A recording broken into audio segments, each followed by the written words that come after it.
trahison nee na moom il laisse ça à la morale. waaw nee na du dugg ci émotion. xam nga dawaat na encore. dawaat na mais qu'est-ce qui s'est passé aujourd'hui? doy na waa de mais ci këréel yi xam nga président Diomaye ci 100 ans Wade yi dafa am nu mu waxee woon mu ne aucune querelle ne mérite qu'on déchire le pays qui nous est commun. Ousmane Sonko nag tey tontu na ci lu nu mel nee na waaw d'accord na jàpp na ni le Sénégal prime sur les querelles ci yu war a am ci digganteem ak Diomaye ak lu mu munti doon Sénégal moo nekk au-dessus de tout ça waaye nee na mun nañu wax divergence politique wala divergence programmatique. oui non xam nga Sonko moom na xam ni mënul wàcc àndam mooy c'est un va-t-en-guerre qui centralise les frustrations. ñi àndul ak moom ak ñi ànd ak moom pour après mën leen a récupérer jeu bi muy jouer c'est un petit jeu du ci dem soit il s'adressait à la communauté internationale un appel du pied à la France comme ni ñu ko mën a xoole wala yooyu mais moom Ousmane Sonko lii du langage am te melul nii maanaam rek comme du ma wax bukki baaxul mais gaynde bu woddoo bu woddoo kii deru béy day nax gaa yi làq paaka bi ci biir mais li mu wax tey ñi ko déglu yëpp xam nañ ni kii c'est pas Ousmane Sonko li ko may succès fii mu toll mooy jaxase Sénégalais yi entre eux ne ñii ñoo baax ñii ñoo bon jaxase Sénégalais yi ne ñi fi nekkoon yëpp depuis Senghor baaxuñu ñoo yàq Sénégal te moom parenthèse yu 2 ans bi mu def primature mu bëgg koo effacer ne jaaru fa Ousmane Sonko waxam mooy que ni boole de telle sorte que famille yi dañuy reyante ci seen biir. J'ai pas compris aussi pourquoi journaliste étranger laaj ñu ko ci sur la candidature de Macky Sall à l'ONU c'était loolu tamit c'était. oui mënoon nañu ko laaj mais il n'y avait pas beaucoup de temps. te déjà fii la ko defee xam nga. interview bi fii la ko defee. Sénégal la ko defee donc c'est la presse en tout cas RFI ak France correspondante RFI bi bu nekk fii. ak bu kii France 24. y avait est-ce que tamit protocole d'entretien bi demandé wul à ce qu'on s'en arrête à ça. parce que nécessairement il y a eu un protocole d'entretien. mais man ku mel ni man bëggoon naa xam la mooy posture am ci candidature de Macky Sall parce que man depuis un certain temps gisatuma ko muy attaquer le président Macky Sall. oui am na ñuy xool mais Macky Sall moom yaakaar naa ni mu jubóog Amadou Ba moo gën a yomb mu jubóog man. information yi may jot. te loolu vraiment je l'aurais souhaité.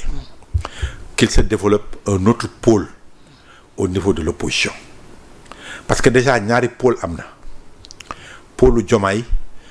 pôle Ousmane Sonko si les candidats bu nekkul candidat it pôle boobu am na ba pare ak pôlu opposition te ni ma gisee man juboo dafa mel ni mi ngi commencé am entre waa Amadou Ba ak APR waaw loolu dégg naa ko de kon loolu bu amee ça veut dire que xam nga Amadou Ba moom leeral na yoonam moom nee na il sera candidat en 2029 loolu sax jot na see am problème ak Cheikh Oumar Anne parce que d'après nos infos bi muy dem di wuy ji dialogue Macky Sall bi dialogue Diomaye bi Cheikh Oumar Anne àndu si woon demoon na ba ne ko sax boo demee bàyyi naa la àdduna ak àllaaxira waaw Cheikh Oumar Anne loolu la waxoon mais Amadou Ba leeral na ñamu toogaloon ci biir partem ne leen dinaa dem wuy ji waaye dugguma ci gouvernement je me prépare pour 2029 wax na ko leer na parce que moom gëm na ni nee na en 2029 il va être le président du Sénégal. D'accord.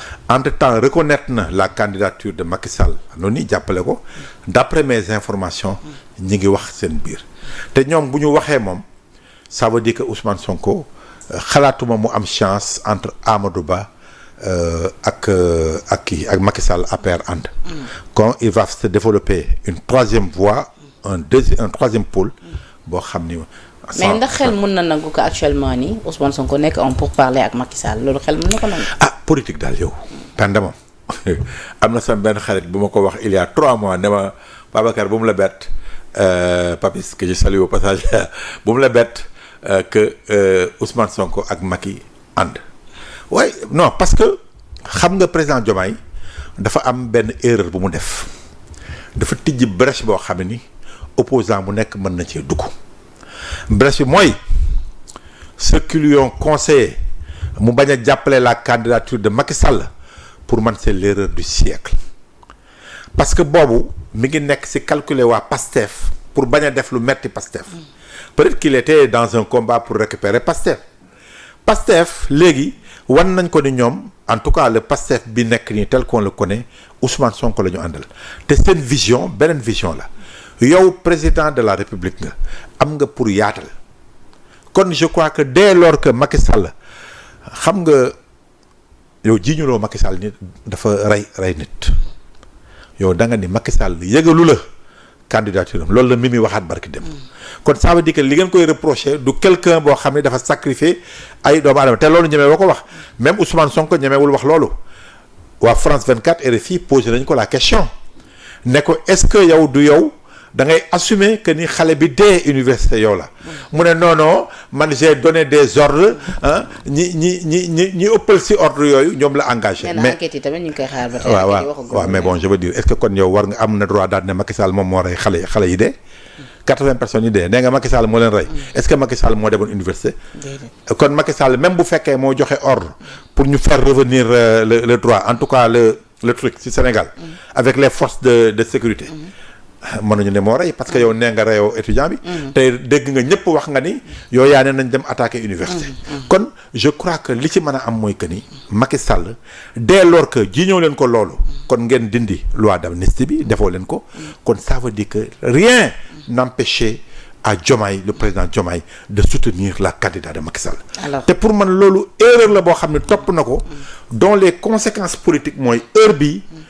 waroon na am ubbeeku boo xam ni waa APR dañuy pare ànd ak moom pour Sénégal nekk ci yoon. alors tuuti ma signal que li ma des ci waxtu matul sax ñeent.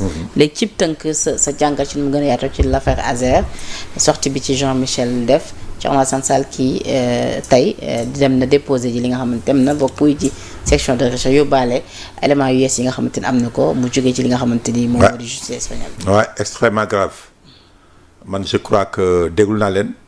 Jean-Michel li ma fi jot a déglu xaw ma loolu lépp la wax que ni. moom il se dédouane. que du moom quoi. nee na moom bu muy yegg si sax fekkoon na déjà ñoom empoché nañ ci nga xam ne 37 millions yi. 37 milliards non li ñu wax mooy juin 2024 la xaalis dugg ci compte bancaire loolu c'est clair en tout cas c'est le régime de Pastef qui était au pouvoir loolu la Thierno Alassane Sall wax kon moom it xale bi mu fi nekkee ba léegi wax nañu ni. moom moo taxaw daal di ne zone tel am na courant ba ñu demee xool fekk ñu fa courant surfacturation yi muy wax si def nañ ko si moom bi mu ñëwee loolu c'est un autre débat ku ci deful yoon nañ la topp mais moom si boppam bu ñu réel noyer le poisson maa ngi dégg l'avocat Kabou di wax que ni moom li muy wax mooy Thierno Alassane Sall li mu def dafa graaw parce que c'est des documents yoo xam ne waru ko woon génne man yooyu laa dégg rien ñoom si seen déclaration waxuñu fan la suñu xaalis jaar heure bi doon na fekk Ousmane Sonko mi ngi def des conférences de presse il a fallu que benn journaliste BBC bind ci affaire u Petro-Tim ak Aliou Sall pour que ñu xaw ñoo rey pendant des années ou en tout cas des mois que ni xaalis bi fan la jaar il s'est avéré que loolu yëpp amul de la même manière 37 milliards yooyu ak xaalis bi ñuy wax jaar na Jean-Marie c'est ça Jean-Michel nañu wax fan la xaalis bi jaar parce que juin 2024 tout ça fa mu jaar les ministres en question muy Birame Souleye ak yëpp nañ ñu wax le premier ministre d'alors Ousmane Sonko nañ ñu wax fan la xaalis bi jaar c'est ça qui intéresse les Sénégalais il faut pas noyer le poisson dans l'eau xaalisu Sénégal naxa saay na dem na ñu yóbbu ko ci ay compte individuels yoo xam ne personnels yoo xam ne du Sénégal li taxoon ñu def ko pour taal ay lampes dans les villages defuñu ko kon nañ ñu wax fu xaalis bi jaar qu'est-ce qu'il faut lu ñu mën a wax kii te les scandales dañoo commencé bëri gis nga ONAS bañ ko fa waxee barki démb dégg nga société ya nga xam ni ñoom la docteur Cheikh Dieng attaqué woon porté woon nañ ko plainte bi ñu demee blanchir nañu docteur Cheikh Dieng kan ni la man la wax amu ci problème te accusé woon na docteur Cheikh Tidiane Dièye ne marché yi ñu am donc président Diomaye waroo dugal ci sa gouvernement un ministre boo xam ni am na lu ñu koy kii te Cheikh Tidiane Dièye masul toog def conférence de presse wax ñu li xew il y a des scandales Birame Souleye Diop nañu wax également c'était un ancien ministre li xew Abbas Fall ñu ngi koy tudd ci affaire Azer bi nañ ñu wax li xew. parce que depuis kenn déggatu ko. waaw mais loolu problème bi. kon yéen jëlul parole. mënoo leen a nekk dañuy wax jubal jubante. alors que votre régime là ay scandale yu dul jeex gis nga licence de pêche yi. barki démb. gis nga port. Madiambal yaa ngi dégg. la muy wax conteneur man xam naa ni am na. bon Atepa xam nga dafa gaaw a porter plainte. Madiambal nee na jaay nañ moolkat. waaw non Atepa dégg naa moom boo bañee mu kii da nga naan ko dégg naa dama lay laaj Atepa dama lay laaj. est-ce que parti bañ la jox port est-ce que dëgg la wala du dëgg ñu jox la ko ñi ngi wax it port dara leeraguma ci am na ay surfacturation sous Waly Diouf Bodiang dara leeruma ci. mais donc je me dis que il y a plein de choses il y a d'autres détournements dont on parle dans des services de l'État yi nga xam ne anciens yi génn ñoo ko fa def. kon je crois que jubal jubante foofu la dem. te Ousmane Sonko mënul engagé benn combat politique tant que defaluñu bilan ci 2 ans yi mu def à la primature wax scandale yi nga xam ne la fa bàyyi moom ak ay nitam yan scandale la leeral Sénégal yi. moom da jàpp na ni bilan bu baax la ak ay ministres am liggéey nañ. baax na ça n'engage que lui. gisoo loolu. parti socialiste ak crise bi fa am. waaw ñoom it. waaw ñoom daanaka ambulance lañu. dinañ saisir yoon ñu situé les responsabilités mu ngi ñaawal. ñoom on tire pas sur une ambulance ñoom jeexal nañu ñoom xam nga parti socialiste de Abdou Diouf à léegi ñëpp dem nañu ngeen deseeg néew quelques responsables doo leen a xool noo leen waxtaanee jubóo ngeen di reyante pour un poste lan la politique moo tax ñëpp nekk ci politique gis sa bat pourquoi. mais su division amee au sein du parti lu ni mel tamit moom dana nekk seen ngëneel.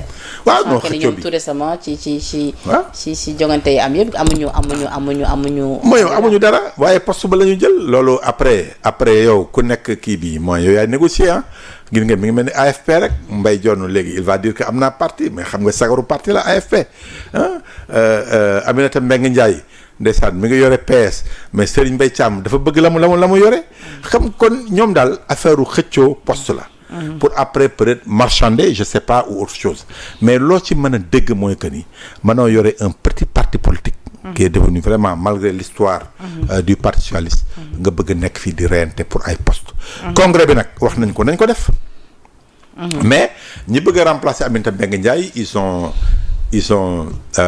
ils pensent que Aminata Mbengue Ndiaye yàkkamtu pour def congrès loolu moo tax affaire yi gaaw quoi day yeexal mbir mi mais bon on va suivre ce que ça va donner. d'accord grand jeex na waxtu bi jeex na tàkk. maa ngi lay nga tàggatoo bëggoon naa mu gën a yaatu nag. non baax na dañ koy tollanti beneen yoon rek. di kontaan lool. wax ak sénégalais yi suñu xalaat. waaw vraiment dëkk bi moom il faut pas que ñuy bàyyi lépp di jàll. parce que lu ñu xalaat am nañu ci mënul ànd am nañu ci ànd bu keneen waxee keneen wax après les sénégalais. dañ def une opinion de ce qui se passe réellement dans ce pays qui est vraiment notre pays di ñaan nag Sénégal suba ñu dóor France dóor yu metti foofu d'accord maak Ousmane Sonko naan Afrique moo gagné Afrique loolu c'est manquer de respect à l'équipe nationale de la France ñooñu c'est des Français qu'ils soient d'origine africaine ou sénégalaise loolu kilifa bu dee ni moom na bàyyi di tuutal ñooñu ils sont fiers d'être français. waaw tey jox na leen coup de. non ils défendent un drapeau. nga wax ko loolu ça va leur faire mal. c'est des Français qui portent un maillot national bàyyi leen ak seen maillot que seen yaay fii la dëkk seen papa fii la dëkk kon je crois que de la même manière ñi nga xam ni ay Elimane Ndiaye nga xam ni seen yaay peut-être ay tubaab lañu mais ils ont choisi le kii Sénégal ak ñeneen. man daal je crois que daal nañu ñaan yore course yi. Sénégal gagné France qualifié 2e tour dem peut-être ba remporter la coupe du monde. merci beaucoup Penda. loolu am na solo alors jërëjëf sama grand yow mbégte bu rëy laay am. saa su ne di la dalal fii di am sa xalaat. ci nu mu gën a yaatoo ci li nga xamante ni moo di xibaar yi sama grand Babacar Dione borom lii quotidien. ndeysaan borom journal lii quotidien. borom les vendredis de Babacar. donc tey am nañ mbégte loolu recevoir la tout en espérant que ni demay kii nag des fois nga gis saa rek daal di may benn émission. mais dëgg la non avec plaisir. mais sa chaîne da ngay toog. non avec plaisir non temps yi moom dama sonn waay. temps yi dama ut xaalis waay Penda. donc kon non dinañ mais dëgg bi dafa dama ut xaalis wax ji parfois dafa métti maa ngi ut xaalis. yàlla baax na donc jërëjëf grand ça a été un plaisir di la jox dig daje ci yeneen daje di remercier tuuti mais ngi moo nekkoon ci machine bi jërë ngeen jëf.